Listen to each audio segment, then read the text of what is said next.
Dua, satu. Tapi kamu berkasih yang besar akan masuk ke dalam sujud menyembah yang dengan takut akan Belum semua. Sama-sama ya, berdiri yuk. Berdiri kita sama-sama baca firman ini. Kita baca firman ini sama-sama ya. Mazmur 5 ayat ke-7. 3, 2, 1. Tetapi aku berkat kasih setiamu yang besar, aku akan masuk ke dalam rumahmu, sujud menyembah ke arah baitmu yang kudus dengan takut akan engkau. Takut akan engkaunya itu besar, berarti takut akan Tuhan. Jadi kita mau sama-sama pagi ini kita datang, kita sujud ke arah baitnya Tuhan yang kudus dengan rasa takut akan Tuhan. Kita mau hormat, kita mau segan sama Tuhan, kita mau mengerti yang terbaik. Amin. Terima kasih Tuhan Yesus. Terima kasih untuk pagi ini Tuhan. Kami menyanyikan pujian bagi-Mu Tuhan. Dengan takut akan Engkau Tuhan, kami mau serukan ini Tuhan. Sing praises to your name. Oh Lord, praises to your name.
Pujian bagimu, nyanyian pujian bagimu, Tuhan, pujian bagimu, Tuhan, namamu besar dan layak dipuji. yang terakhir pujikan nyanyian pujian bagimu dengan segenap hatimu. Nyanyian pujian Yes. Tuhan, pujian bagimu, Tuhan, namamu besar dan layak dipuji. Nyanyian pujian bagimu, Tuhan, pujian bagimu, Tuhan, namamu besar dan layak dipuji. Namamu besar, Yesus. Namamu besar dan layak dipuji. Namamu besar, Tuhan. Namamu besar dan layak dipuji. Lihat kemuliaan Tuhan. Nama di atas segala nama, namamu Yesus yang kami agungkan. Haleluya Tuhan, haleluya. Bersyukur Tuhan untuk hadirat-Mu Tuhan. Dan bila pagi ini Tuhan kami mau terus bersuka cita, bersorak-sorak untuk hormat kemuliaan nama Tuhan di dalam nama Yesus. Amin, amin, amin. Puji Tuhan. Haleluya. Ada sukacita pagi ini? Amin. Haleluya, puji Tuhan. Ya kita pujikan sukacita penuaian. Ulangan yuk, ulang sama-sama ya.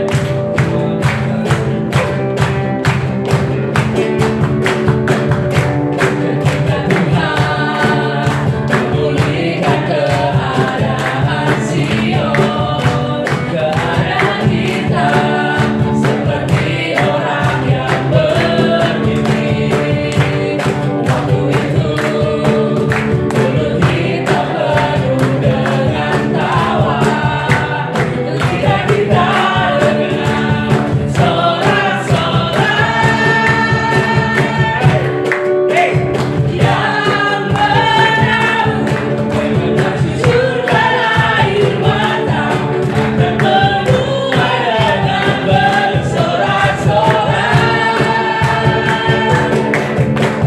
Yang berjalan menangis sambil menabur benih, pasti pulang membawa berkas-berkasnya. Ketika Tuhan Ketika Tuhan memulihkan keadaan Sion, keadaan kita seperti orang yang bermimpi. Waktu itu mulut kita penuh dengan tawa, lidah kita dengan sorak-sorai. Yang menabur dengan mencucurkan air mata akan menuai dengan bersorak-sorai. Yang berjalan menangis sambil menabur benih, pasti pulang membawa berkas-berkasnya. Yuk kita menyanyikan ref ini, mana Mas Michael? Kita menyanyikan ref, tapi ikutin gaya saya ya. Ikutin gaya saya ya. Biar semangat dong kita. Oke? Oke, puji Tuhan. Yuk.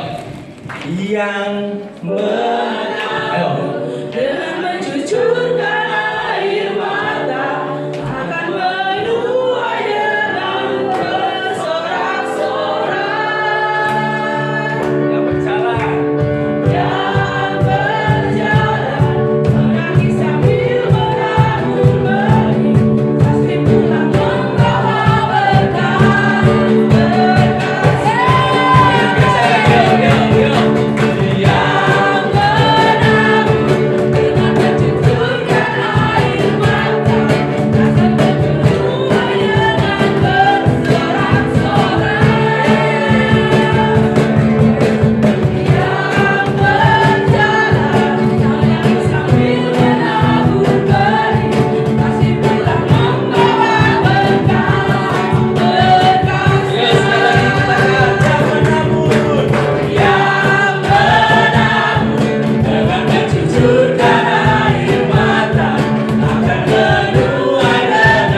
percaya nggak kalau Bapak itu mendengar seruan hati kita? Bahkan seruan-seruan doa setiap kita Dia dengar.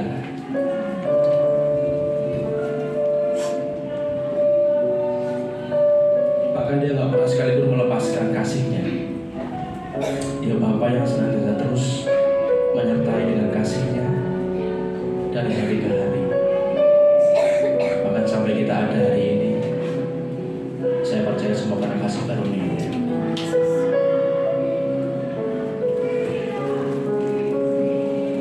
Terima kasih Tuhan. Terima kasih untuk penyertaan-Mu. Terima kasih untuk kasih-Mu Bapa. Mengalirlah kuasa-Mu Tuhan di tempat ini Pak. Mengalir kuasa-Mu atas hidup kami. Mengalir kuasa-Mu atas keluarga demi keluarga di tempat ini Bapa. Dan biarlah Engkau sendiri yang nyata atas hidup pribadi demi pribadi di tempat ini Tuhan. Ajar kami tetap tenang di hadirat-Mu Tuhan, sampai kami menerima janji-Mu atas hidup kami tergenapi. Terima kasih Tuhan Yesus.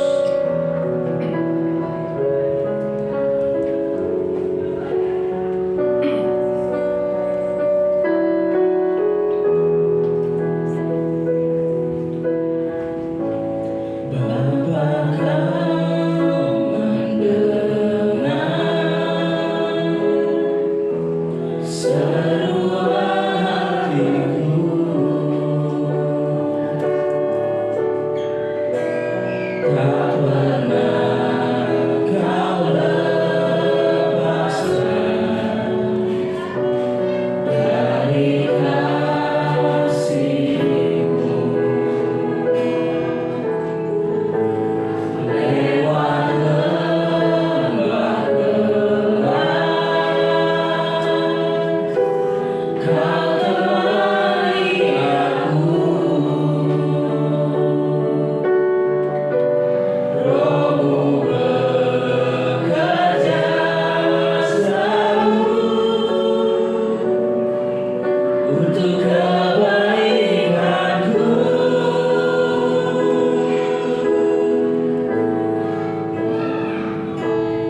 Mengalir kuasa dari tempat maha tinggi. Bapa Kekal mulia, Kau hadir di sini, memulihkan hati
apapun kondisi kami.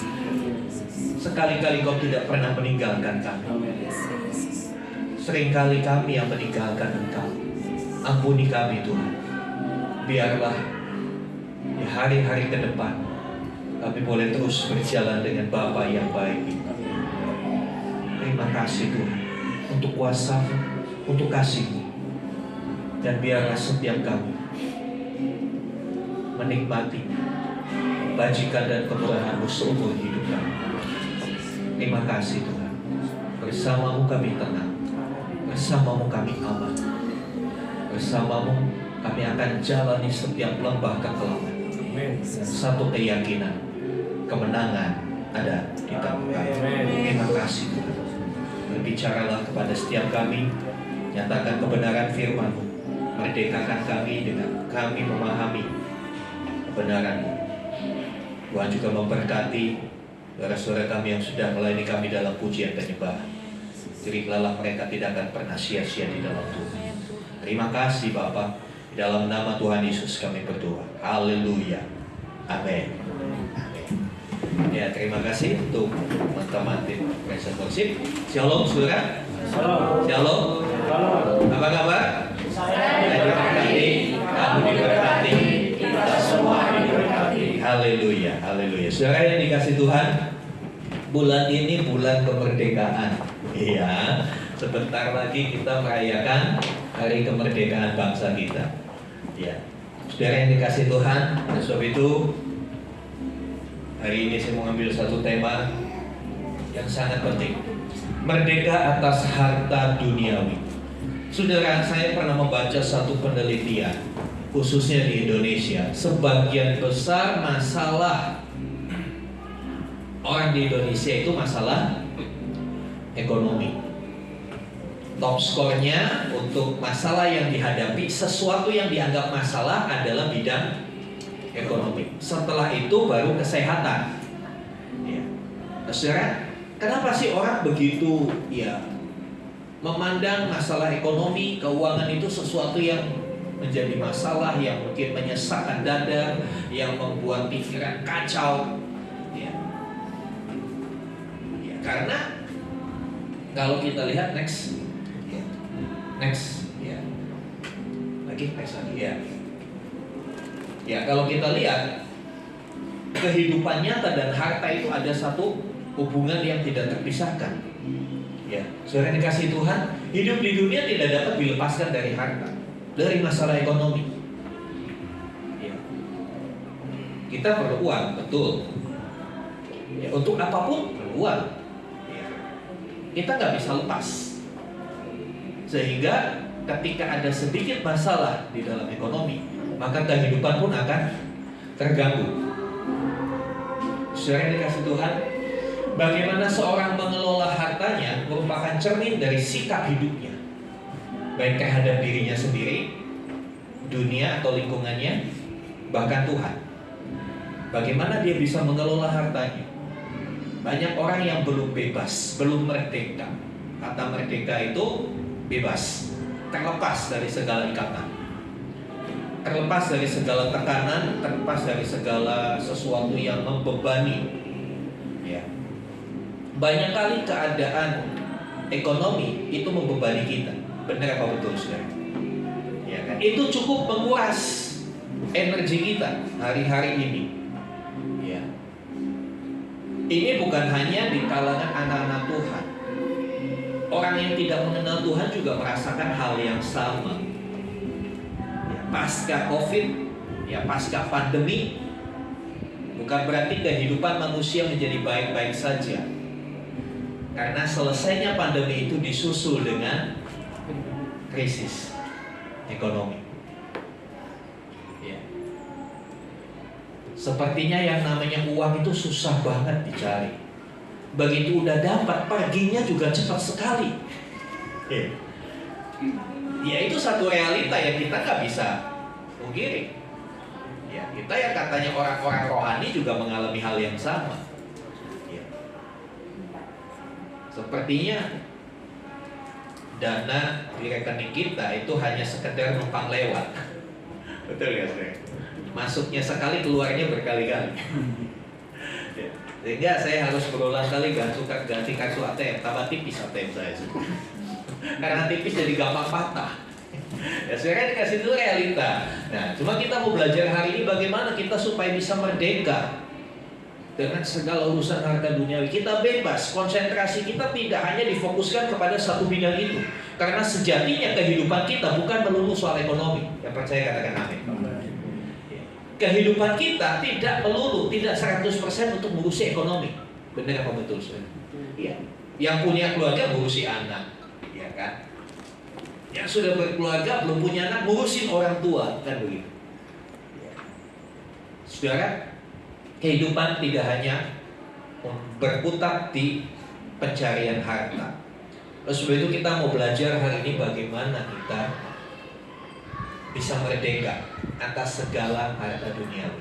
Ya, seorang murid Kristus harus bertanggung jawab dan setia dalam mengelola harta duniawi yang telah dipercayakan Tuhan. Kenapa kita jadi tidak merdeka? Karena kita belum bertanggung jawab, belum bisa setia dalam hal yang satu ini. Coba sebelumnya, review sebelumnya kita baca ayat ini, Lukas 16, 10 dan 11, kita baca sama-sama. 2, 3. Barang siapa setia dalam perkara-perkara kecil, ia juga setia dalam perkara-perkara besar. Dan barang siapa tidak benar dalam perkara-perkara kecil, ia tidak benar juga dalam perkara-perkara besar. Jadi, jikalau kamu tidak setia dalam hal mamon yang tidak jujur, siapakah yang akan mempercayakan kepadamu harta yang sesungguhnya? Saudara yang dikasihi Tuhan, Alkitab ini adalah buku lengkap yang menjadi penuntun kehidupan kita. Segala aspek kehidupan dibicarakan di dalam Alkitab, termasuk masalah harta, keuangan. Ya, dari ayat ini kita melihat, barang siapa setia dalam perkara kecil, setia juga dalam hal yang besar. Barang siapa tidak benar dalam perkara kecil, ia tidak benar juga dalam perkara besar. Lalu di bawahnya, jadi jikalau kamu tidak setia dalam hal mamon, mamon itu menunjuk pada harta, sebutan dewa kekayaan. Ya, itu menjadi satu yang mempresentasikan harta dunia. Ya, kalau kamu tidak setia dalam hal mamon yang tidak jujur, siapa yang mempercayakan kepada harta yang sesungguhnya? Kita mau belajar bagaimana supaya kita bisa merdeka dari urusan harta duniawi atau keuangan lebih spesifik. Next. Oke, next. Ya, saudara, kita melihat ternyata ada hubungan antara harta dan hati. Ada hubungan di dalam Matius 6 ayat 21 di sana dikatakan, karena di mana hartamu berada, di situ hatimu berada. Ada satu korelasi. Di mana harta kita, di situ hati kita. Ada satu keterikatan. Ya, masih terikat, masih belum merdeka, masih belum bisa lepas. Ya. Di mana hartamu berada, di situ hatimu berada. Jadi, kadangkala harta ini, kekayaan dunia ini, keuangan ini bisa membelenggu hati kita, bisa mengikat hati kita. Untuk harta, orang rela melakukan apapun. Ya. Kerja dari pagi sampai malam, sampai larut, sampai ketemu pagi lagi. Karena apa? Pengejaran akan harta. Inilah kondisi manusia. Padahal kalau dipikir-pikir, ya, uang itu kan yang buat siapa, saudara? Uang yang buat manusia. Tapi manusia itu juga yang akhirnya menghambakan diri kepada uang. Nah, saudara yang dikasihi Tuhan, hati manusia terkait dengan harta, tidak bisa lepas.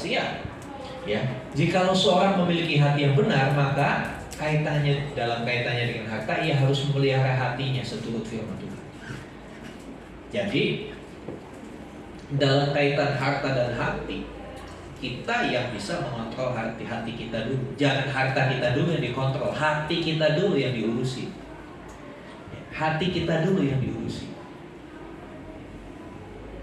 Jangan sampai kecenderungan hati kita mengejar kepada harta.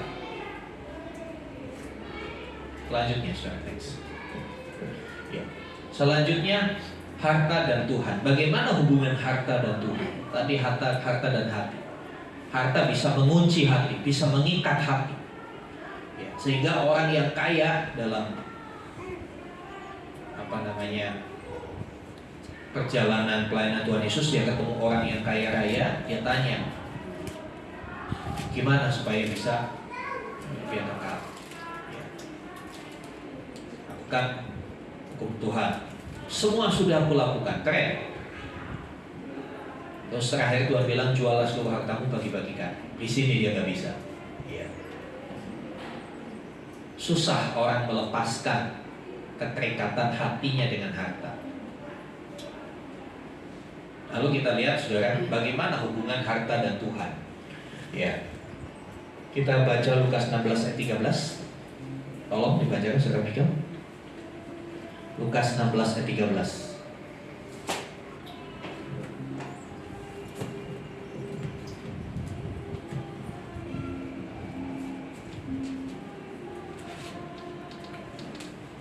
Lukas 16 ayat 13, silakan.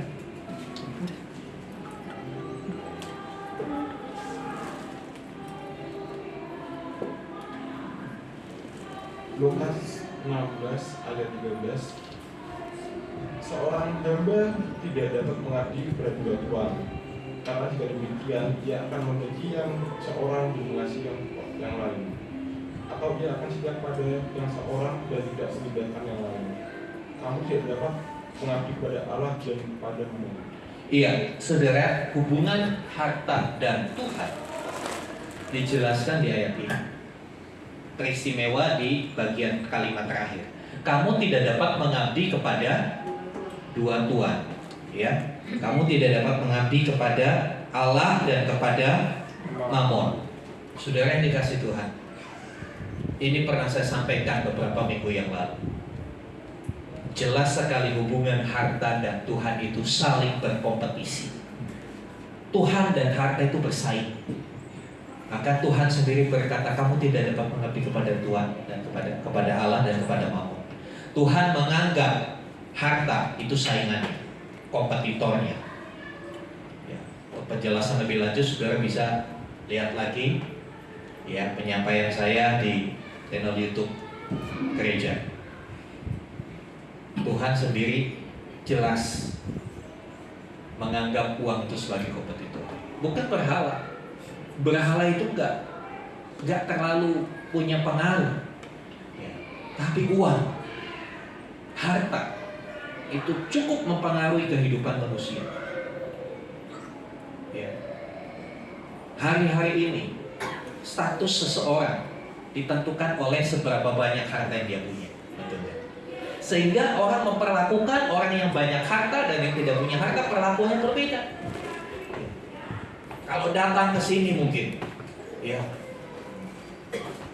konglomerat orang terkaya di Indonesia datang ke tempat ini, sikap saudara seperti apa? Wow, begitu kan? Coba kalau pemulung datang ke tempat ini, akankah kita sambut sama seperti kita menyambut konglomerat yang datang? Jujur, ada perbedaan. Yang membedakan apa? Harta, Mammon.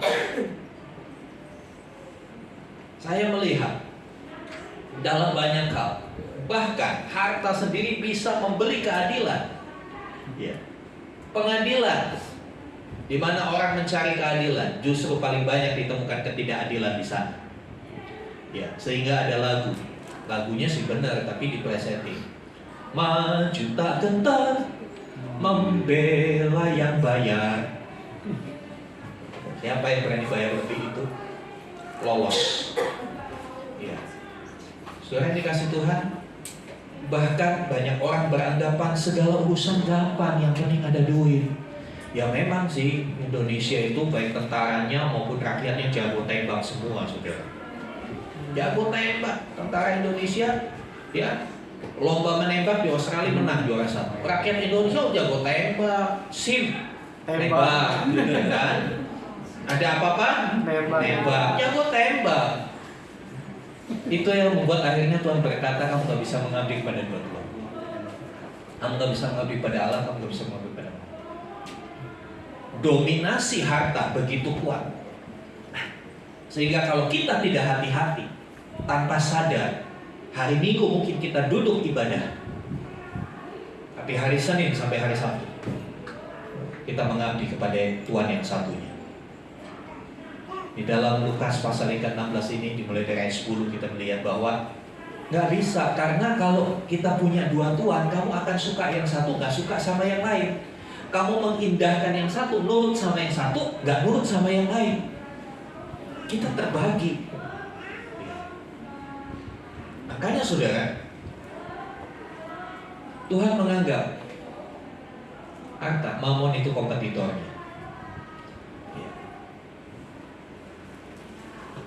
Uang yang tadinya diciptakan manusia akhirnya dijadikan Tuhan oleh manusia. Nah saudara, murid Tuhan harus menjadikan Yesus sebagai Tuhan dan Raja. Satu-satunya Tuhan dan Raja. Tidak ada kompetitornya. Ya. Jika seorang jadi hamba uang, dia dapat terjerumus dalam ketamakan yang merupakan akar dari segala kejahatan. Itu 1 Timotius 6 ayat 10. Akar segala kejahatan adalah cinta uang. Ya. Kenapa kita tidak boleh cinta uang, saudara? Kenapa Tuhan melarang kita cinta uang? Ya, karena uang gak pernah cinta sama saudara. Jadi cintamu nanti bertepuk sebelah tangan. Kalau cinta bertepuk sebelah tangan kan sakitnya tuh di sini. Ya kan? Uang gak mencintai saudara. Uang gak peduli dengan hidupmu. Demi mengejar uang, orang rela kerja keras. Ya, istilahnya banting tulang. Kalau bilang banting tulang di antara orang Medan, orang Batak marah. Tulang gak boleh dibanting, harus dihormati katanya. Ya itu istilah ya saudara. Jadi demi uang kadang-kadang orang nggak mempedulikan kesehatan. Pokoknya uang. Lembur dan lembur. Kalau ada kesempatan kenapa tidak? Iya dapat sih uang banyak. Setelah itu berakhir uangnya juga akhirnya.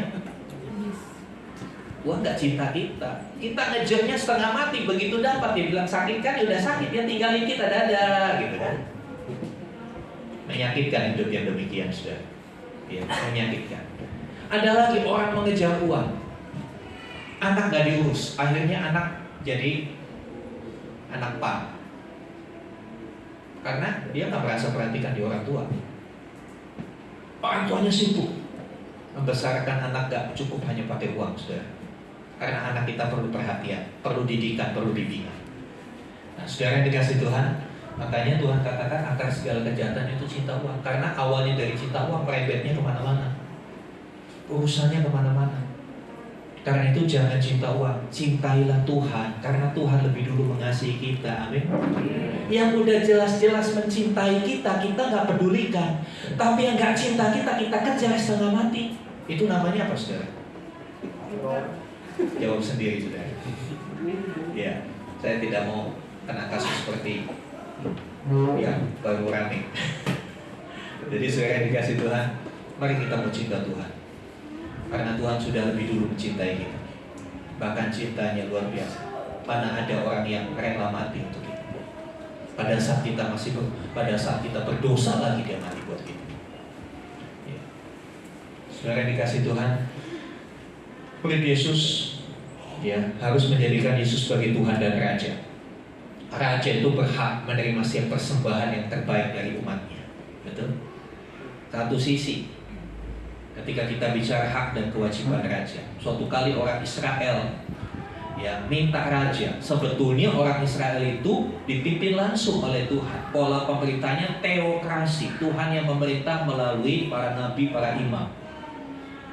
Tapi ketika mereka masuk tanah Kanaan, mereka lihat bangsa-bangsa. Nah ini loh, kadang-kala kita itu pingin seperti kebanyakan, pingin seperti orang-orang kebanyakan. Orang Israel lihat bangsa Kanaan kok punya raja, lah kita mana rajanya? Mana rajanya? Mereka pingin seperti itu.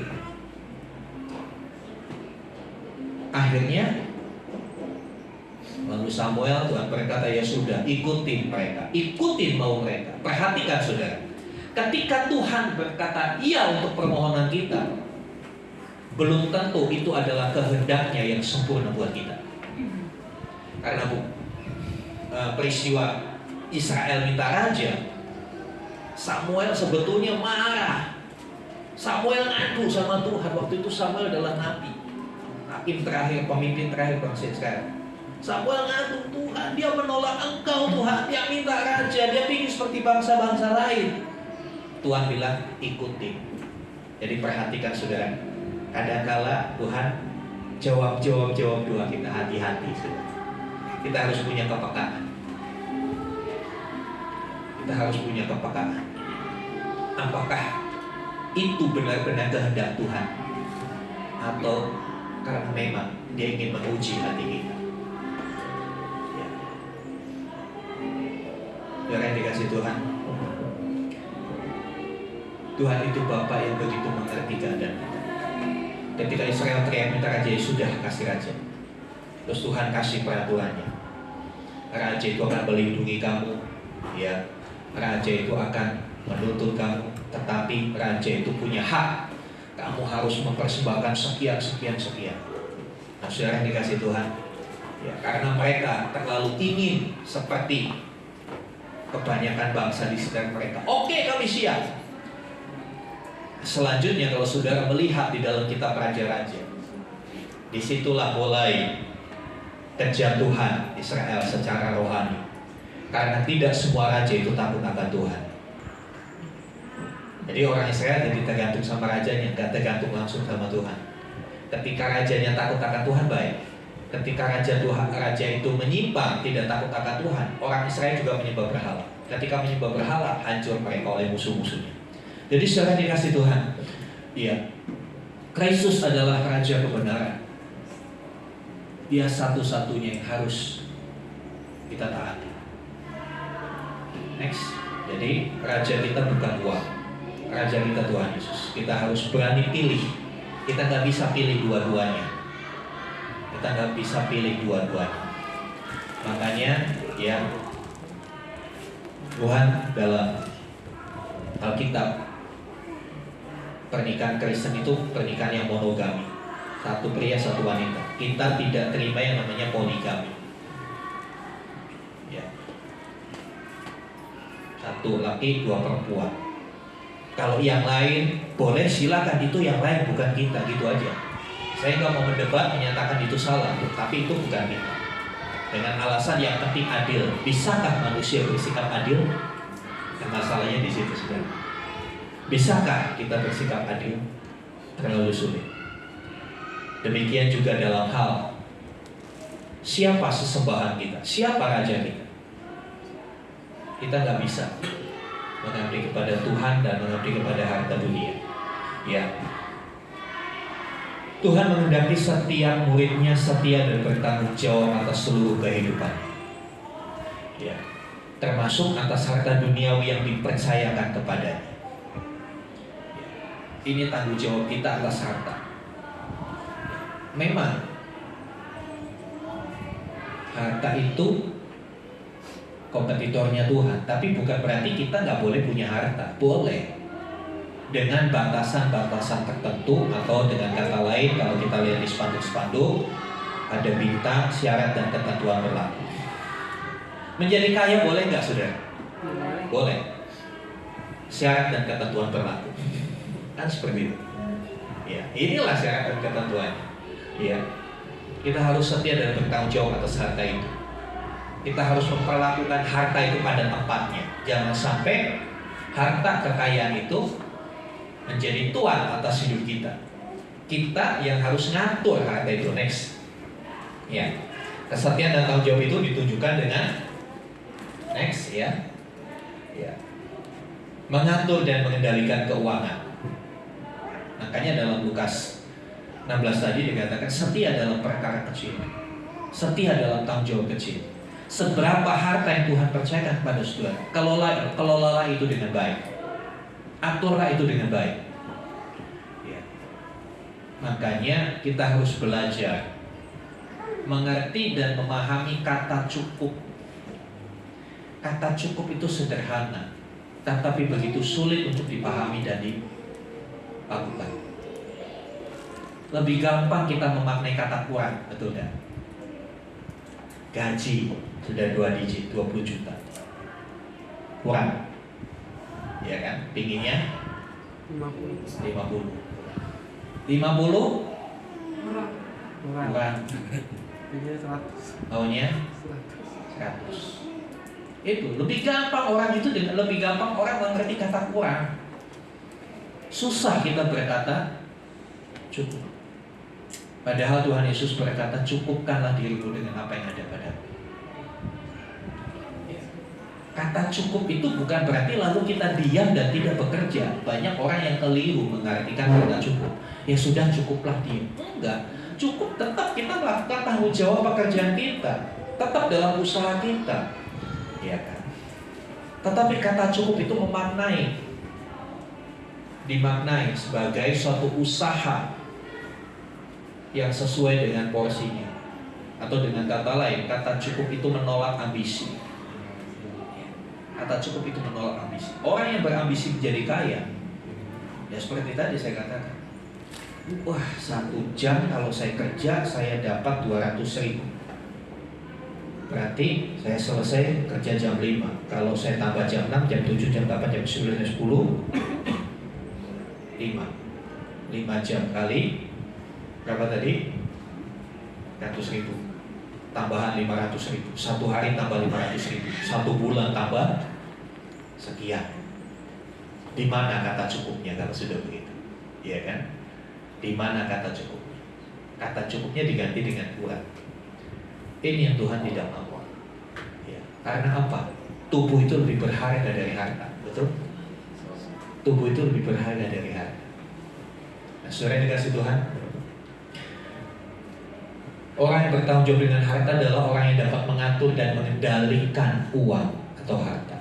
Jika kita dapat mengatur uang, maka uang akan menjadi perkara kecil, jadi hamba yang melayani kita, menjadi sesuatu yang bisa kita pergunakan untuk kepentingan kita. Tetapi ketika kita diatur oleh uang, maka uang akan menjadi berhala, menjadi tuan yang memperbudak kita. Kita nggak bisa istirahat, kita nggak bisa ibadah, kita nggak bisa punya waktu dengan anak, nggak punya waktu dengan pasangan, hanya punya waktu untuk urusan uang. Jadi uang bisa menggantikan posisi istri, posisi suami, posisi anak-anak, posisi orang tua. Yang salah bukan uangnya, yang salah hati kita. Kendali itu kita serahkan kepada siapa? Betul nggak, saudara? Kendali, kita yang kendalikan uang. Jangan biarkan uang yang kendalikan kita. Banyak orang gak jadi merdeka, gak punya kebebasan waktu. Diajak ini, waduh gak bisa kerjaan, aduh gak bisa, sibuk. Ya. Sebetulnya waktu yang Tuhan beri porsi kita kan porsinya sama, betul gak? Sama-sama 24 jam kan? Bukan berarti Pak Presiden Jokowi dengan segala kesibukannya waktu dia 30 jam. Enggak, sama 24 jam. Tapi bagaimana kita memanage, bagaimana kita ngaturnya? Kadang-kala banyak orang salah dalam pengaturan. Dia tidak tahu prioritasnya, mana yang harus diutamakan. Sehingga yang ada di dalam benaknya uang, dan uang. Next. Yang kedua, saudara, tadi kita mengatur, mengendalikan keuangan. Yang selanjutnya, bukan berarti tanggung jawab atas harta itu kita diam, tapi tetap tanggung jawab itu berarti kita juga berusaha, bekerja, tentunya dengan mengandalkan Tuhan. Tolong bacakan 2 Tesalonika 3, 10-12. 2 Tesalonika 3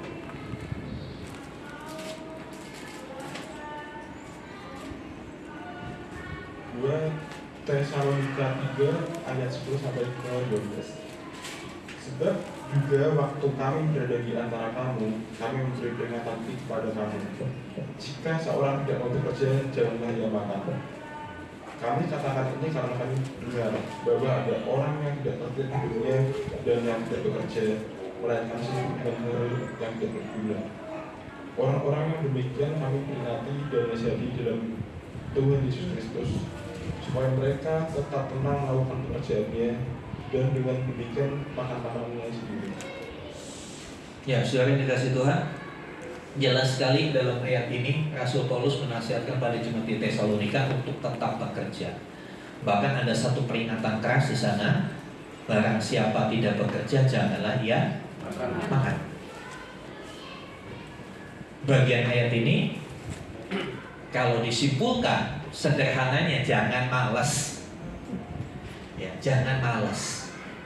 Kalau mau merdeka dalam hal keuangan, selain tidak diperbudak oleh uang, tapi disisai juga jangan malas. Banyak orang yang berkata, kan berkat datangnya dari Tuhan. Firman Tuhan berkata di dalam Mazmur, ya susah payah tidak menambahi. Tuhan memberikan berkat pada waktu tidur. Jadi ya udah saya tidur aja, nggak usah kerja, kan nanti Tuhan berkati. Itu namanya orang yang nggak paham apa yang Tuhan mau. Makanya membaca Alkitab itu jangan dicomot sana, comot sini. Baca keseluruhan, pahami keseluruhan. Ya, pahami keseluruhan. Di dalam jemaat di Tesalonika dikatakan ada orang-orang yang nggak tertib hidupnya. Ya, ini menunjuk pada orang yang malas. Ya. Dulu saya pernah melayani satu kelompok. Ya, saya melayani antara tahun 96 sampai 98 saya melayani pemulung anak jalanan di Jakarta. Suatu kali saya menemukan satu fenomena yang bikin saya kaget. Ya, ada satu pemulung bapak-bapak, ya sebatang kara, nggak punya keluarga, ya kerjanya mulung, tapi saya heran. Orang ini kok pakaiannya necis, keren gitu. Biasanya pemulung kan ya tahu ya penampilannya, tapi dia pakai kemeja rapi. Bapak dari mana? Oh saya dari ibadah om di sana katanya. Oh saya iseng.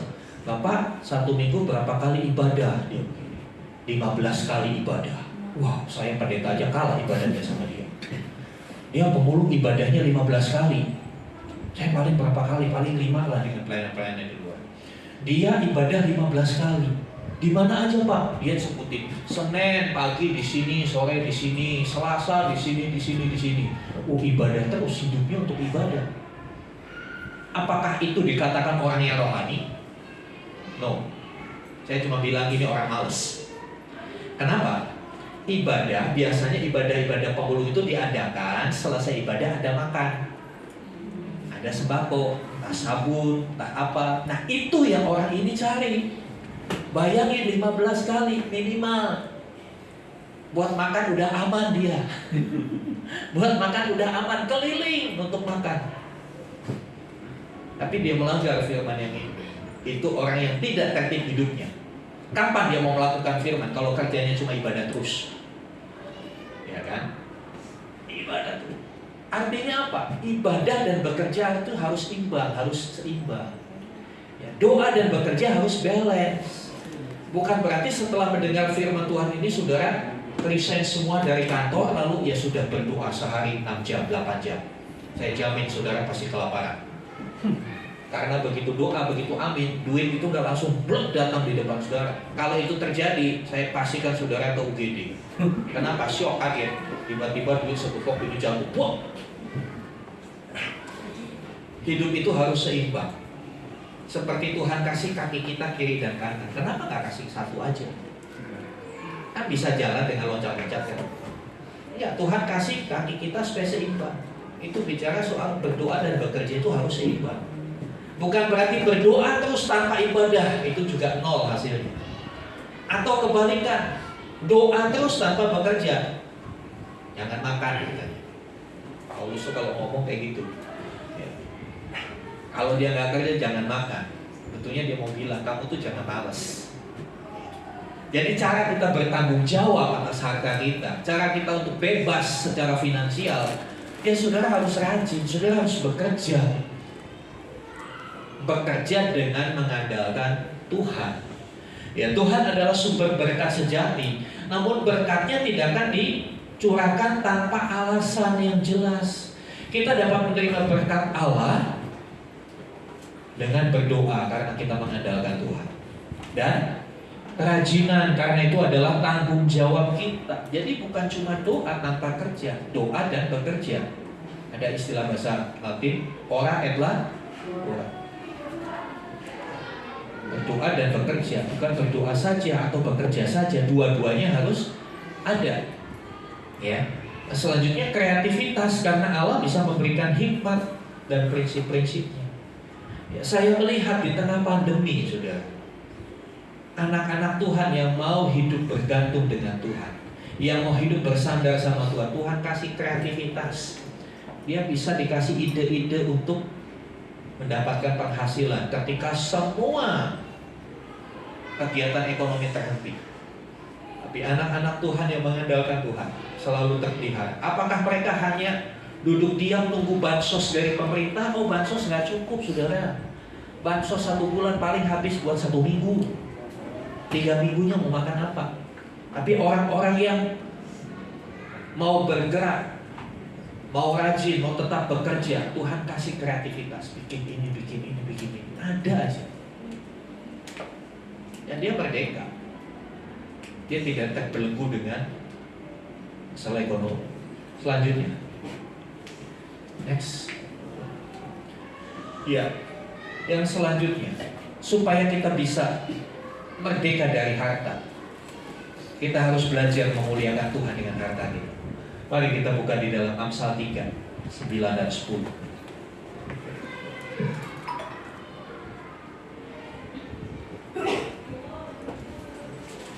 Amsal 3 ayat 9 dan 10. Kitab Amsal adalah kitab hikmat. Ya, jadi kalau saudara mau menjadi orang berhikmat, sering-sering baca Amsal. Ya. Hikmat adalah kemampuan untuk memutuskan sesuatu yang sulit, kemampuan untuk mengimplementasikan pengetahuan di dalam kehidupan nyata. Banyak orang pintar tapi tidak berhikmat. Pintar profesor ini tapi nggak punya hikmat. Ya. Tapi orang yang berhikmat mungkin akademisnya S3, tapi S3-nya S3 minimalis. Tahu S3 minimalis? SD, SMP, SMA. Mungkin hanya S3 itu, S3 minimalis. Tapi kalau dia berhikmat, dia bisa mengatasi masalah-masalah dalam hidup dengan tepat. Saudara, dikasih Tuhan, kita baca ayat 9 dan 10. Demikian firman Tuhan dari Amsal 3. Muliakanlah Tuhan dengan hartamu, dengan hasil pertama dari segala penghasilanmu, maka lumbung-lumbungmu akan diisi penuh dengan melimpah-limpah, dan bejana pemerahanmu akan meluap dengan air buah anggunnya. Ya, saudara yang dikasih Tuhan, mekanismenya Tuhan itu kadang-kala aneh. Ya, muliakan Allah dengan hartamu, ya, dan dengan hasil pertama dari segala penghasilan. Ini bicara soal memberi persembahan. Kalau kita berani memuliakan Allah dengan harta, maka ayat 10 itu akan terjadi. Jangan minta ayat 10 kayak kalau ayat 9 belum dilakukan. Banyak kali orang mintanya, mengaminkannya yang enak-enaknya dulu kan. Amin Tuhan, lumbung-lumbungku. Ya, lumbung-lumbung ini dianggap aja nomor rekening. Kita baca dengan nomor rekening ya. Maka nomor rekeningmu di bank-bank yang kau miliki akan diisi penuh sampai melimpah-limpah. Kan seru kan begitu kan, amin kan? Tapi tadi waktu baca ayat 9 gak ada yang amin tuh. Ya, dan tabunganmu akan meluap. Sampai banknya bilang, Pak, udah Pak, jangan nabung lagi Pak, udah kepenuhan uang bapakmu. Sampai begitu kan kayak. Amin kan? Amin. Ayat 9-nya amin gak? Amin. Kayaknya agak falas amin ya. Saudara yang dikasih Tuhan, inilah realita kehidupan. Kita gak usah bohong lah.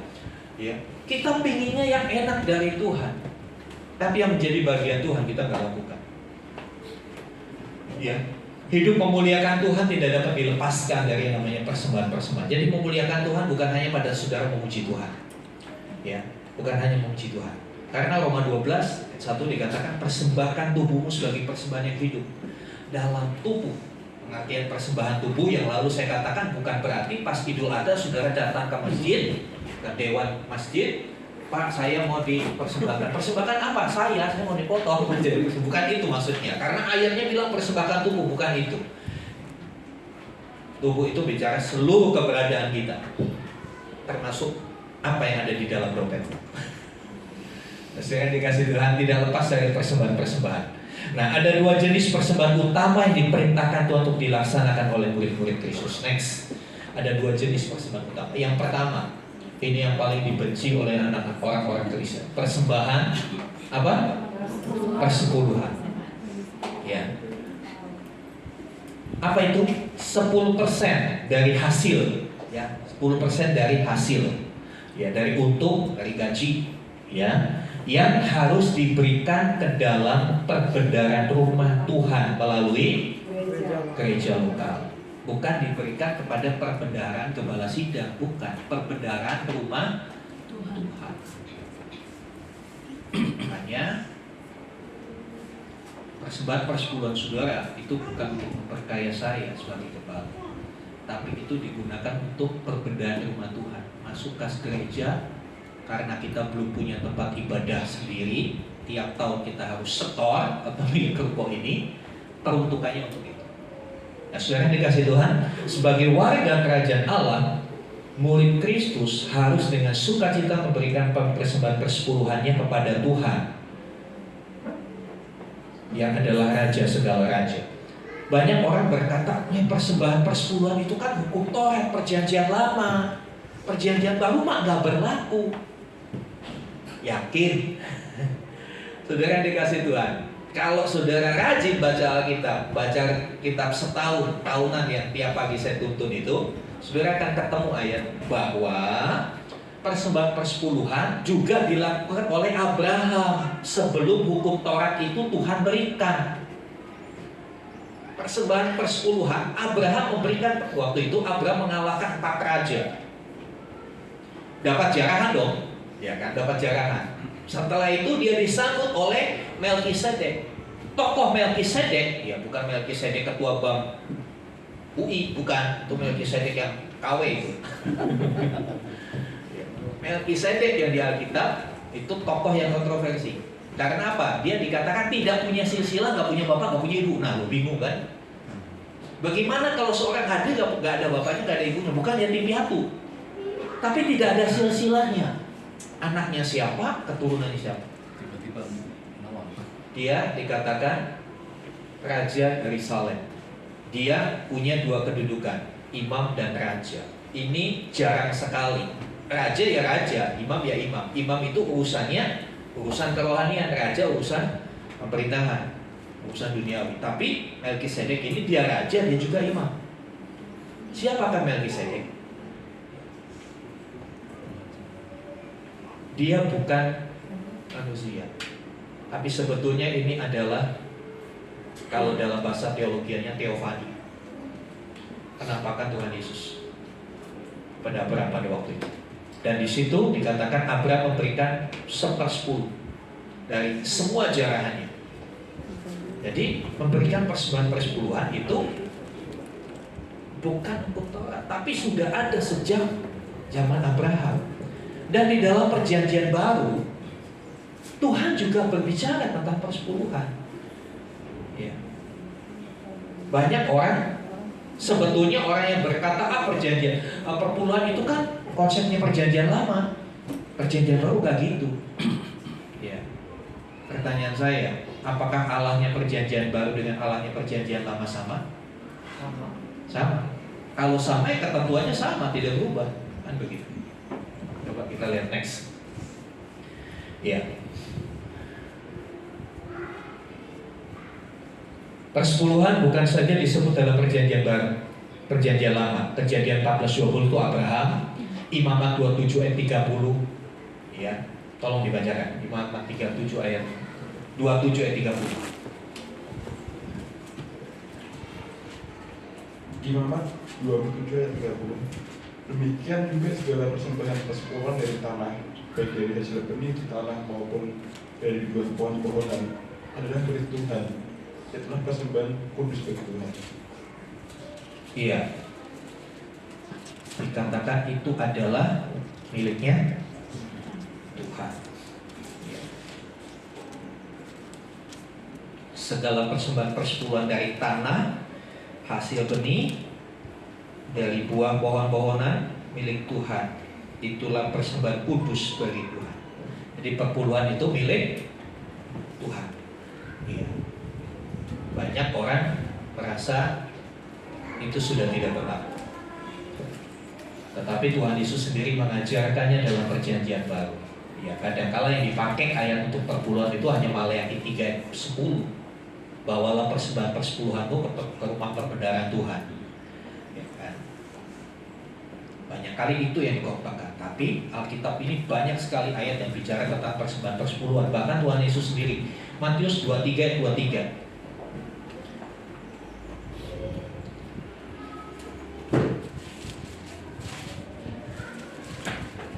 Silakan.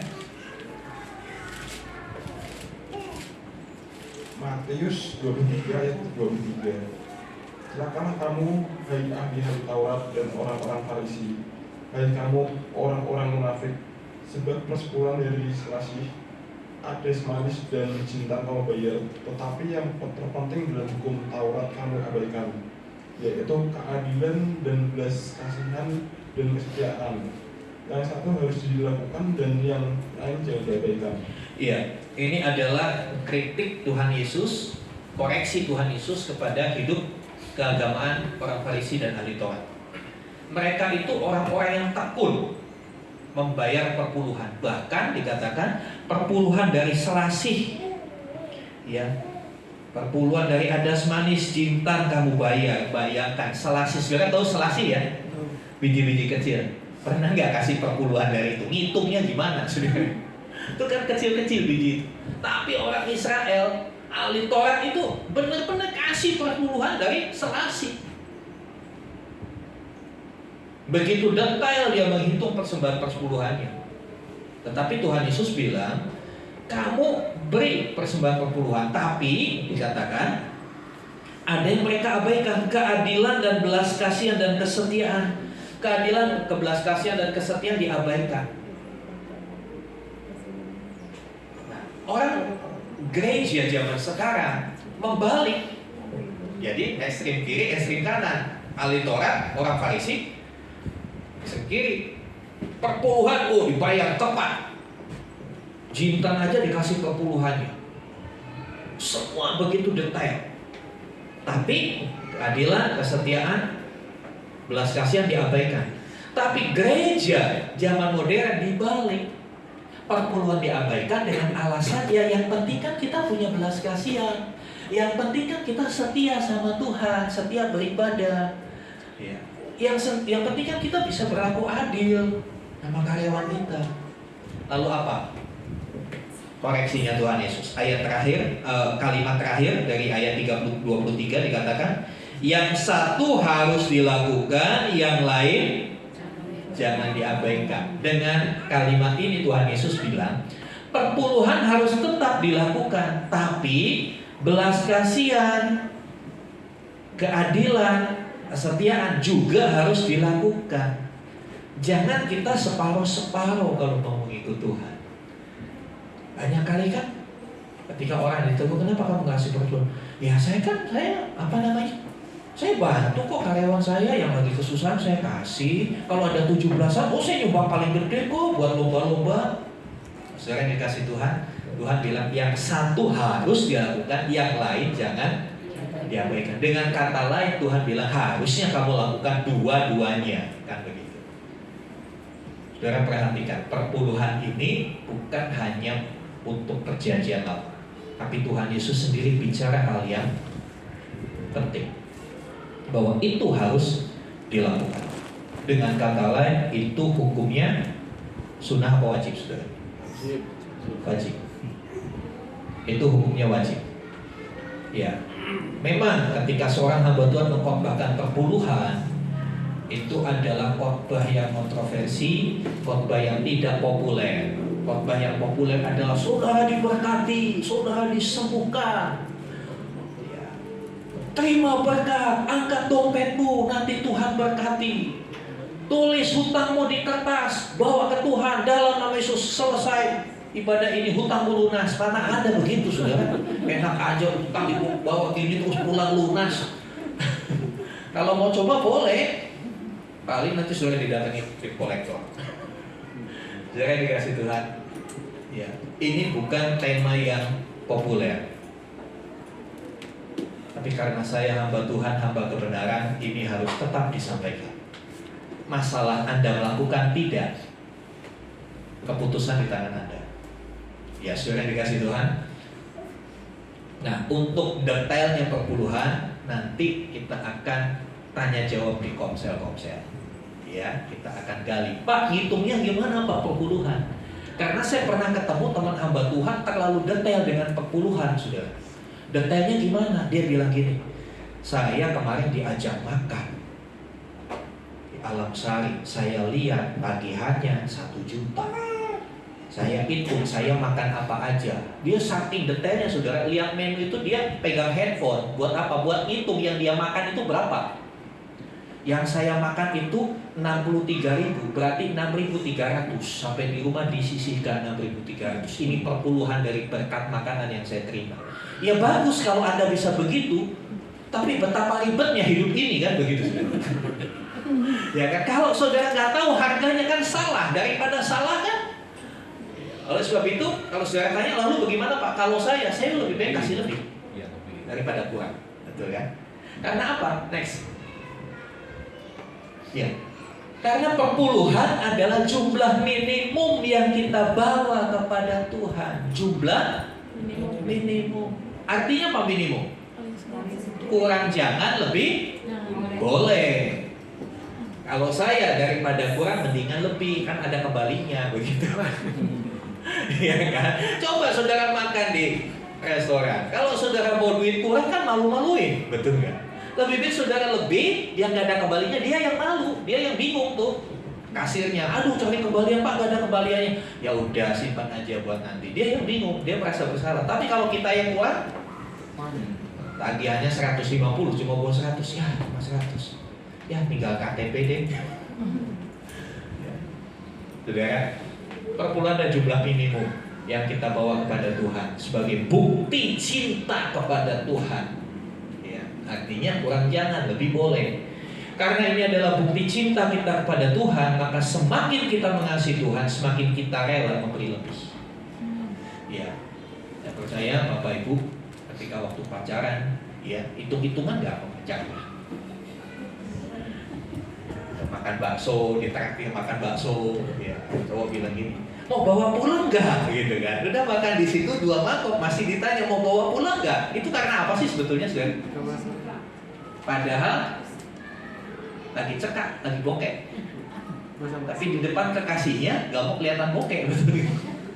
Menawarkan mau bawa pulang nggak? Padahal udah makan 2 porsi plus es teh. Masih ditawarin mau bawa pulang nggak? Itu wujud dari cinta. Coba temennya yang ditraktir, udah gak usah nambah duit gua, nggak cukup. Tapi kalau yang paling dikasihi, berapapun akan rela. Kita berani gitu nggak sama Tuhan, saudara? Amin. Ya. Pertanyaannya itu tergantung seberapa kau mengasihi Tuhan. Ya, seberapa kau mengasihi Tuhan. Ya. Next. Ya, yang kedua persembahan khusus. Setiap murid Kristus dengan penuh kerelaan diharapkan memberi persembahan khusus di luar persepuluhan. Jadi persembahan khusus itu apa? Termasuk kantong yang sebentar diedarkan, itu kategorinya persembahan khusus. Kemudian apa? Bulan depan sudah mulai ada berbernya kan? September, lalu Oktober, November, Desember. Desember ada apa? Pintar. Ada persembahan khusus juga untuk Natal. Ada persembahan khusus juga buat apa? Rindu nggak kita punya tempat ibadah sendiri? Itu persembahan khusus untuk itu juga. Makanya dalam laporan keuangan yang tiap bulan September dibawa, ada kalanya seperti bulan lalu dari persembahan umum, kolekta umum, saya sweep berapa, saya kasih keterangan dialokasikan untuk dana pengadaan lahan gereja. Karena itu bagian dari persembahan khusus. Ya. Persembahan umum digunakan untuk apa? Untuk mengelola biaya operasional, listrik. Ya, nggak bisa listrik dibayar dengan iman, nggak bisa sebenarnya. Ya. Pak, kita kan harus beriman, bayar listrik gereja dengan iman. Ya. Ngerti? Bayar dengan iman, gak ditolak saudara, invalid, pembayaran invalid. Ya, saudara dikasih Tuhan, bayar air dan lain sebagainya, kegiatan-kegiatan gereja. Ya, nah, saya bersyukur sampai saat ini keuangan gereja pernah defisit. Beri kemuliaan buat Tuhan. Saudara adalah orang yang diberkati Tuhan dan saudara adalah orang yang mengasihi Tuhan. Ya. Untuk apa persembahan khusus ini? Investasi surgawi. Ya, jiwa-jiwa yang diselamatkan adalah harta Tuhan yang kekal di surga. Maka dengan persembahan khusus yang diberikan bagi pelayanan jiwa-jiwa, kita sedang menginvestasikan harta di surga, di mana ngengat dan karat tidak bisa merusak. Ya, banyak kan berita-berita ya nyimpan buat naik haji, buat ini, buat itu, wow, berpuluh-puluh tahun, begitu dibuka, duitnya hancur, dimakan rayap. Tapi kalau kita investasikan untuk dana kekal di surga, nggak ada rayap, nggak ada rayap, nggak ada benar. Ya, investasi kekal. Next. Ya, tujuannya supaya kita terbiasa dalam hukum tabur tuai. Camkanlah ini, orang yang menabur sedikit akan menuai sedikit juga, dan orang yang menabur banyak akan menuai banyak juga. Ya, 2 Korintus 11 ayat 6. Persembahan yang benar adalah taburan-taburan ilahi yang pasti akan dituai sesuai dengan waktu dan caranya Tuhan. Ya, kita akan menuai. Tadi pujian tadi, orang yang menabur dengan mencucurkan air mata akan menuai dengan bersorak-sorai. Next. Ya, mengenai persembahan yang benar, seperti apa sih persembahan yang benar? Diberikan dengan sukarela, ikhlas, tanpa paksaan, tanpa intimidasi. Kadangkala, ya, saya atas nama jajaran para pendeta di hadapan saudara, saya minta maaf yang sebesar-besarnya, karena ada beberapa rekan sejawat kami yang ceroboh dalam mulutnya, mengutuki jemaat. Kalau nggak bayar perpuluhan, kalian perampok, kalian pencuri. Pernah dengar apa begitu? Itu nggak ada ayatnya, sudah. Itu penafsiran yang keliru, penafsiran yang sumbernya dari pingin memperkaya diri sendiri. Ya. Karena apa? Persembahan kembali kepada kerelaan hati kita, bukan dipaksa, bukan diintimidasi, bukan ditakut-takuti, tetapi jemaat harus diajar hal yang benar. Amin. Mengajar yang benar, ya kasih tahu yang benar, tanpa harus diambil. Kalau kamu nggak bayar perpuluhan, kamu sama aja merampok Tuhan dong. Wah. Saudara yang dikasih Tuhan, bukan seperti itu konsepnya. Ya. Beri dengan sukarela, dengan ikhlas. Kemudian memberi dari apa yang ada. Dari apa yang ada, jangan memberi dari yang kau nggak ada. Makanya saya tidak begitu setuju dengan pemberian janji iman. Banyak kali pemberian janji iman begitu tidak terlaksana, hilang orangnya. Karena apa? Malu. Udah nulis banyak kan ya, ayo kita nakal, ayo janji iman berapa? Saya 1 juta. Ngelirik, dia 2 juta, coret 1. Dia 2 juta, udah depannya kasih jadi 4 juta. Begitu sudah waktunya gak ada, akhirnya gak ada, hilang. Bukan seperti itu. Itu modus, itu cara-cara dunia. Berikan dari apa yang ada, apa yang kau punya. Banyak orang supaya ingin kesohor, ingin terkenal, memberi tapi ngutang dulu. Ngutang dulu, nih untuk pembangunan gereja berapa, supaya nanti di papan pengumuman ditulis namanya paling atas. Makanya untuk persembahan persepuluhan saya tidak kasih nama di situ, saya pakai kode. Mohon maaf kalau saudara amplopnya NN pakai nama, saya tulis NN karena kita nggak bisa duga-duga, nggak bisa teka-teki, oh ini kira enggak. Ya, bagi saudara yang belum tahu kodenya bisa menghubungi saya, karena kodenya cuma ada di saya. Nah, sekarang dikasih Tuhan, beri dari apa yang ada, kemudian beri secara teratur dan proporsional. Kalau saudara melihat Lukas 21, 1-4, cerita tentang persembahan seorang janda, dikatakan dia memasuk Tuhan Yesus berdiri di dekat pintu bait Allah, dekat kotak persembahan. Tuhan Yesus memperhatikan. Jadi perhatikan saudara, Tuhan memperhatikan setiap persembahan saudara. Jangan saudara pikir kasih persembahan habis ngedarin udah. Tuhan lihat, Tuhan memperhatikan setiap orang yang memberikan persembahan, orang kaya kasih banyak. Tiba-tiba ada yang menarik perhatiannya, ada seorang janda miskin. Ya. Dari mana kok bisa tahu miskin? Apakah ada tulisannya saya miskin? Kan enggak. Pasti dari penampilannya kan berbeda. Dikatakan apa? Dia kasih 2 peser, bukan 2 juta. 2 peser. Pluk. Kemarin waktu saya mempersiapkan ini, saya mau tahu kalau dikonversikan dengan duit sekarang 2 peser itu berapa? Saya itu 2 peser berapa mata uang pada zaman itu, kemudian ditarik ke dolar, dari dolar ke Indonesia. Kalau dikonversikan dengan uang rupiah, 2 peser itu hanya sekitar 7.000 rupiah.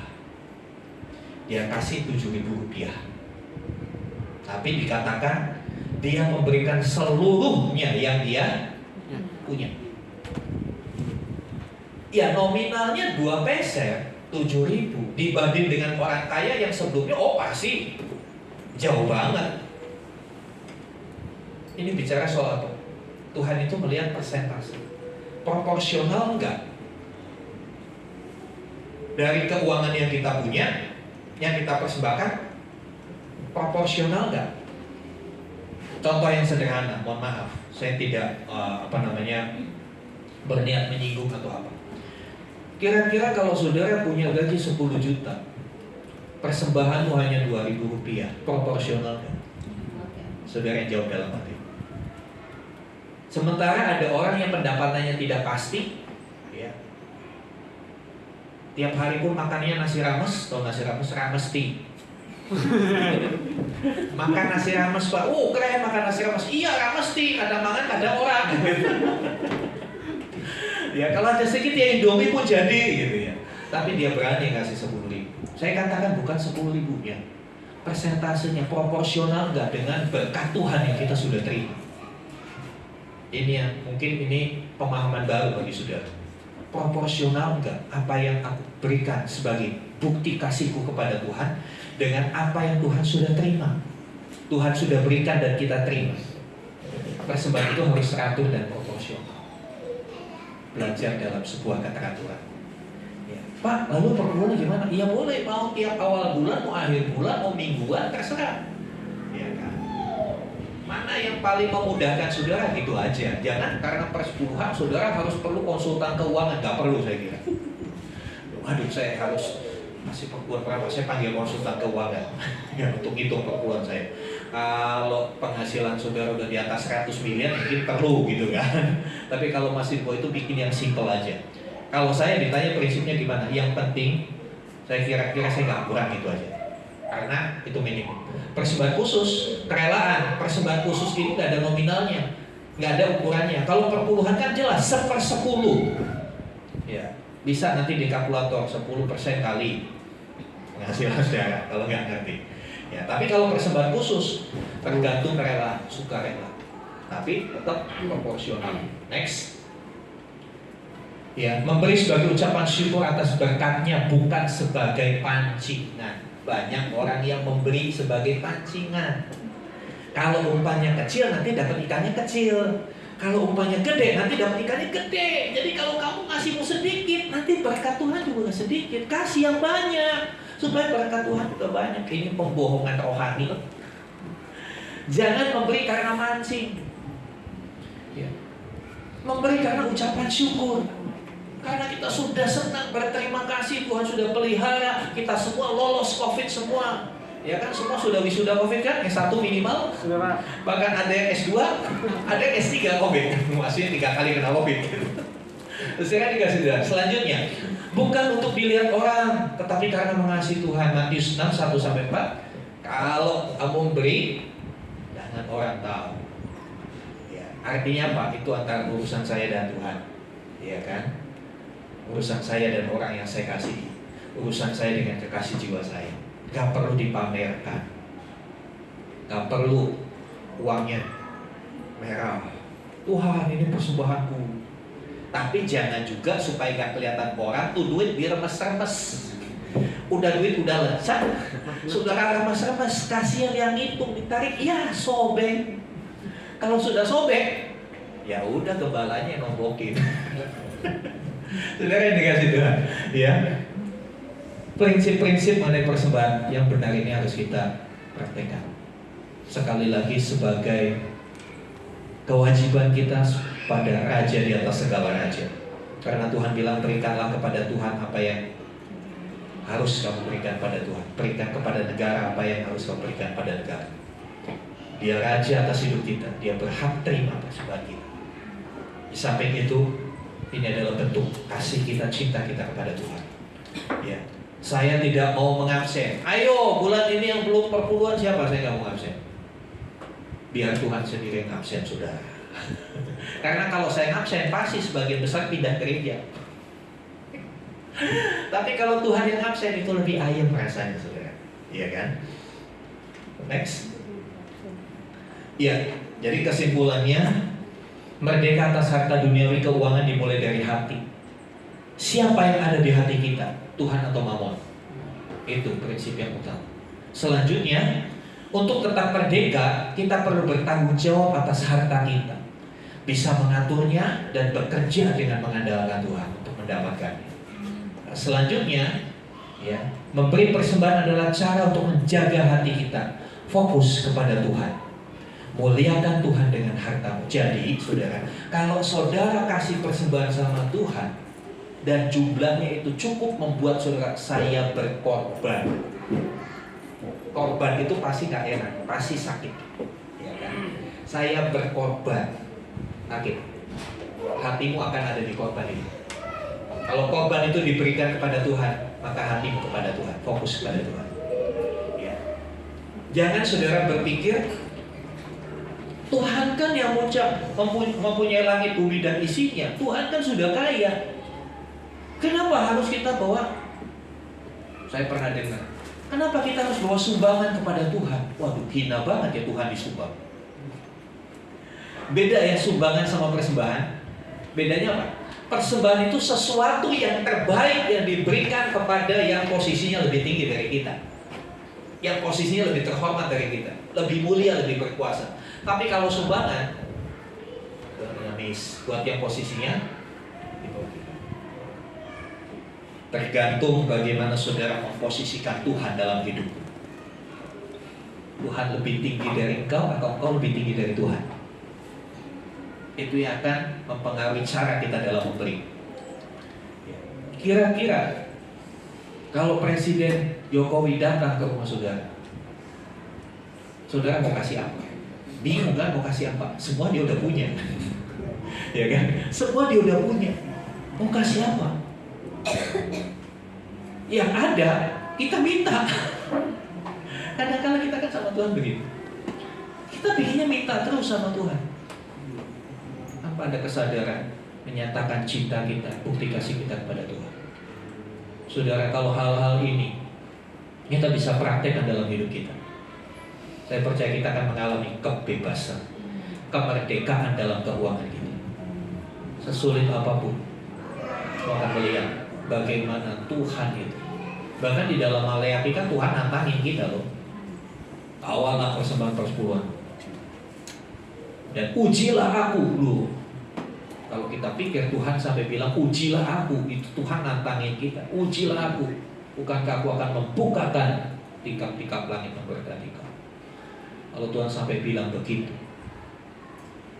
faktanya adalah ketika kita memberikan persembahan kepada Tuhan, percaya kita tidak akan menjadi miskin.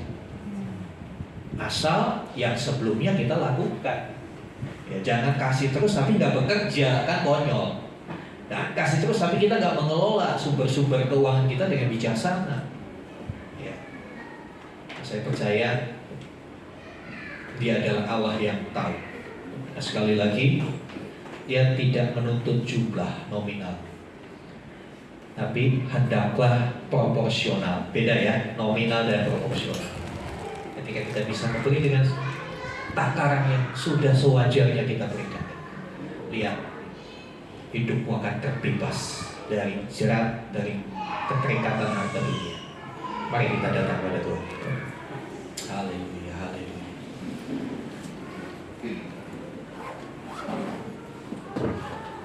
Saya undang kita sama-sama berdiri.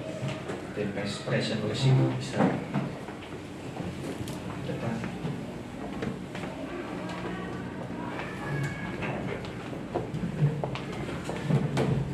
Haleluya, haleluya.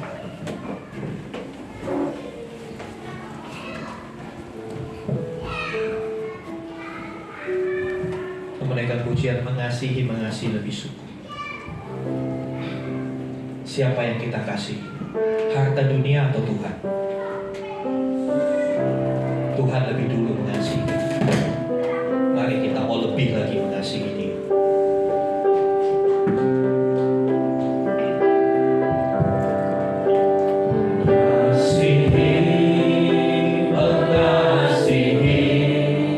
Lebih sungguh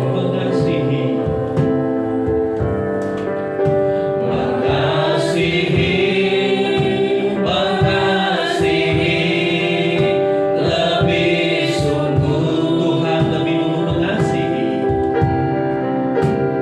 Tuhan lebih dulu mengasihi kepadaku,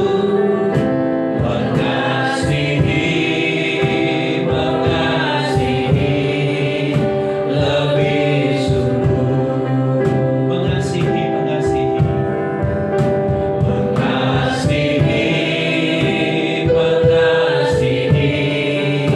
lebih sungguh. Kau yang rindu mengasihi Tuhan lebih sungguh, naikkan pujian ini. Mengasihi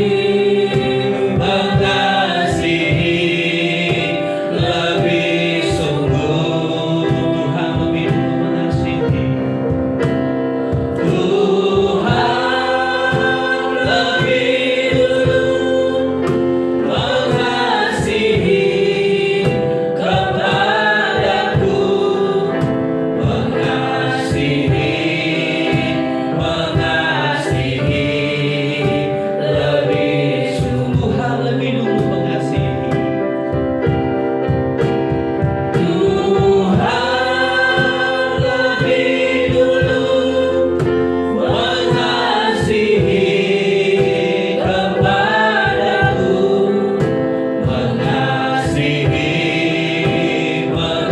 mengasihi lebih sungguh. Katakan Tuhan lebih dulu mengasihi. Tuhan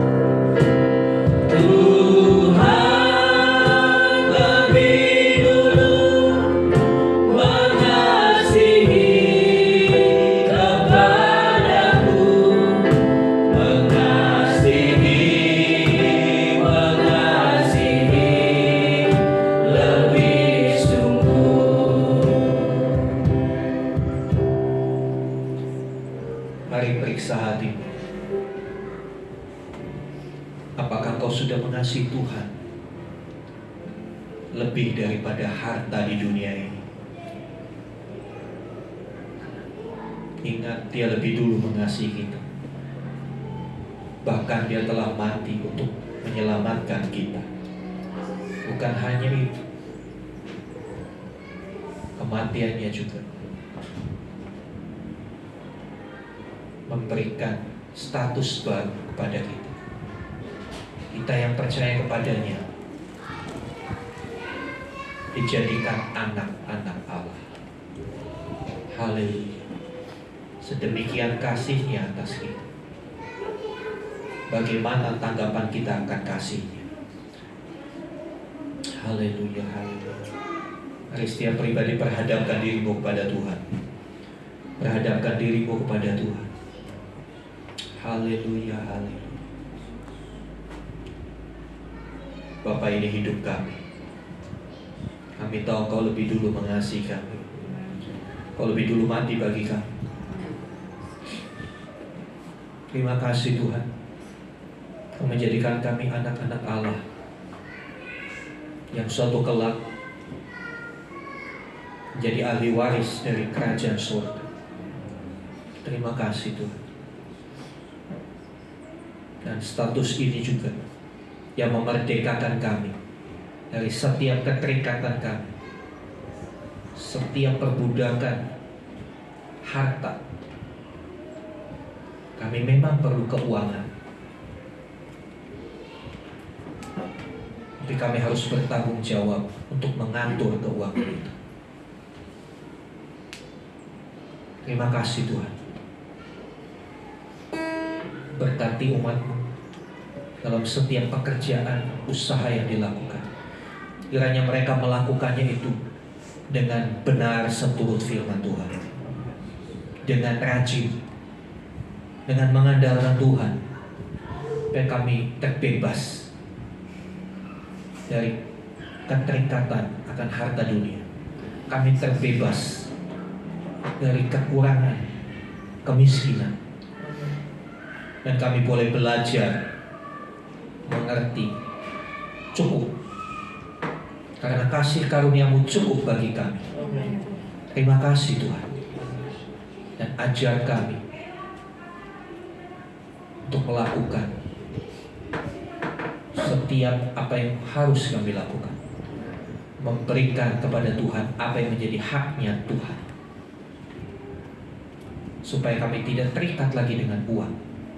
Maka kami mau beri uang kami kepada Tuhan, supaya pada akhirnya kami hanya terikat dengan Tuhan saja. Kami sadar karena Tuhan adalah sumber kehidupan ini. Terima kasih Tuhan, terima kasih. Ya, kebenaran firman, prinsip-prinsip Alkitabiah ini boleh membuka pengertian kami, sehingga kami melakukannya dengan cara yang benar. Terima kasih Bapak. Dalam nama Tuhan Yesus kami berdoa. Haleluya. Amin. Amin. Silakan duduk, saya serahkan pada yang berwajib. Haleluya, haleluya. Bapa di surga, terima kasih untuk anak-anak yang Tuhan berikan dalam kehidupan kami. Biarlah terus mereka menjadi anak-anak yang takut akan Tuhan. Mampukan kami untuk boleh membawa anak-anak kami terus di dalam jalan kebenaran, dengan kami memberi contoh, jadi teladan tengah-tengah keluarga, dalam ibadah kami, sehingga mereka boleh mengikuti teladan kami. Kami berdoa buat bangsa dan negara kami. Kiranya Tuhan memberkati Bapak Presiden Jokowi dan seluruh jajarannya, menuntaskan masa jabatannya sampai Oktober tahun yang akan datang, mengawal pemilu dengan damai, sehingga boleh dihasilkan pemimpin yang akan melanjutkan yang lebih baik, yang mampu membawa negara kami menjadi negara yang lebih baik lagi. Terima kasih Tuhan. Kami berdoa untuk seluruh partai-partai politik, mampukan mereka boleh menjaga masanya untuk boleh bersikap tenang, damai, hormati satu dengan yang lain, menjaga kebinekaan, merawat persatuan di bumi Indonesia. Bersyukur untuk 78 tahun kemerdekaan yang Tuhan berikan buat bangsa kami. Kiranya terus Tuhan kerjakan, sehingga bangsa kami Indonesia benar-benar merdeka di semua bidang. Tuhan, kami berdoa untuk TNI Polri, kiranya Tuhan memberkati setiap mereka dengan keluarganya. Mereka boleh menjadi pengawal NKRI, menjadi penjaga, pengayom masyarakat. Terima kasih Bapak, terima kasih. Demikian juga untuk lingkungan di sekitar kami. Tuhan memberkati tetangga kiri kanan belakang sekitar kami. Kiranya kami boleh terus menjalin harmonisasi yang baik. Terima kasih selama ini mereka boleh mendukung, mensupport kami, memberikan keamanan untuk kami beribadah. Untuk Pak RT, Pak RW, Pak Lurah, Camat, PJ Bupati, Tuhan memberkati supaya Kabupaten Bekasi semakin maju di dalam Tuhan. Kebinekaan, toleransi boleh terawat dengan baik. Terima kasih Tuhan. Kami berdoa untuk saudara-saudara kami yang tidak hadir pada hari ini, dimanapun berada, apapun keadaan mereka, kiranya Tuhan yang memberkati mereka. Biar hati mereka tetap berpaut kepada Tuhan dimanapun mereka berada. Terima kasih Tuhan. Kami membawa pekerjaan-Mu dalam wadah GBT Impactful Community ke dalam tangan Tuhan. Biar kami menjadi umat Tuhan yang berdampak buat lingkungan kami.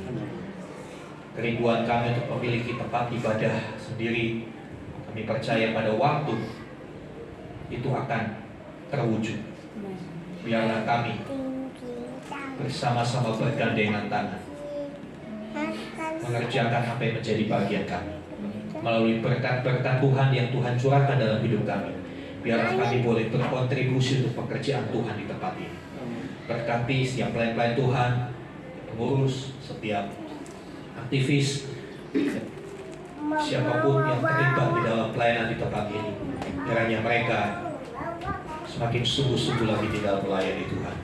Terima kasih Bapa di surga, terima kasih. Akhirnya Bapak Ibu Saudara, buka hatimu, angkat tanganmu, dan sekarang saudara yang dikasih Tuhan, terimalah rahmat anugerah dari Bapa di surga, di dalam kasih dan karya Tuhan Yesus Kristus, bersama-sama pengurapan penyertaan Roh Kudus. Terimalah berkat-berkat jasmani, terlebih lagi berkat rohani. Jadilah berkat dimanapun Tuhan menempatkan engkau. Karena itu pergilah, jadikanlah semua bangsa muridku, baptislah mereka dalam nama Bapa dan Anak dan Roh Kudus, dan ajarlah mereka melakukan segala sesuatu yang telah kuperintahkan kepadamu. Dan ketahuilah aku menyertai kamu senantiasa sampai kepada akhir zaman. Demikianlah Tuhan Yesus akan datang kembali, membawa kita, menjemput kita masuk ke dalam kebahagiaan kekal, ke tempat yang telah Dia sediakan, supaya di mana Tuhan Yesus berada, kita pun boleh berada. Terima kasih Tuhan, kami terima segala berkat Tuhan ini di dalam nama Tuhan Yesus Kristus. Haleluya. Amin.